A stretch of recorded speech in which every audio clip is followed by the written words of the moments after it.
Hello అండి viewers subscribers అందరికీ happy new year అండి. న్యూ ఇయర్తో న్యూ రెసిపీతో వచ్చానండి.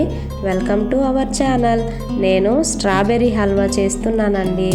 దీనికి కావాల్సిన పదార్థాలు స్ట్రాబెర్రీస్, సేమియా, బొంబాయి రవ్వ, బిర్యానీ ఆకు, నెయ్యి, డ్రై ఫ్రూట్స్, షుగర్, చిటికెడు ఉప్పు, అంతేనండి. దీనికోసం మనం ముందుగా ఒక పాన్ పెట్టుకొని అందులోకి ఒక 5-6 స్పూన్ల నెయ్యి వేసి కాగనివ్వాలి. అందులోకి కట్ చేసి పెట్టుకున్న డ్రై ఫ్రూట్స్ని వేసి వేపుకొని ఒక ప్లేట్లోకి తీసి పక్కన పెట్టుకోవాలి. ఈ రెసిపీ చాలా ఫ్లేవరీగా అదే పాన్లోకి మనం బిర్యానీ ఆకు వేసుకుంటాము. వేసుకున్నాక 1.5 కప్ వాటర్ వేసుకోవాలి. తర్వాత ఇందులోకి చిటికెడు ఉప్పు వేసుకోవాలండి. వేసుకున్నాక ఈ నీళ్లు మరిగేంత వరకు మనం వెయిట్ చేయాలి.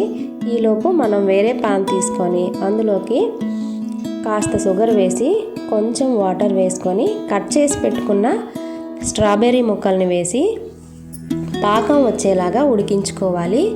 ఆ తర్వాత సేమియా వేపు పెట్టుకున్న బొంబాయి రవ్వని మనం మరుగుతున్న వాటర్లోకి వేసుకోవాలి. కొంచెంగా వేసుకొని కలుపుకోవాలండి.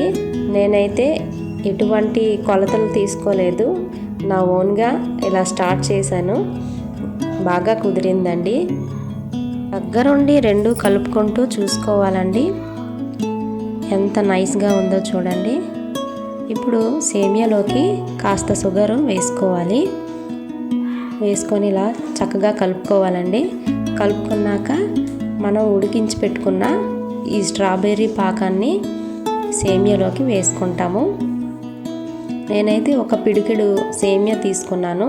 ఒక 2 పిడికెళ్ళు బొంబాయి రవ్వని తీసుకున్నాను. ఇలా చక్కగా దగ్గర పడేంత వరకు ఉడికించుకోవాలి. బిర్యానీ ఆకు ఫ్లేవర్ అంతా దీనిలోకి పట్టాక నేను తీసి పక్కన పెట్టుకున్నానండి.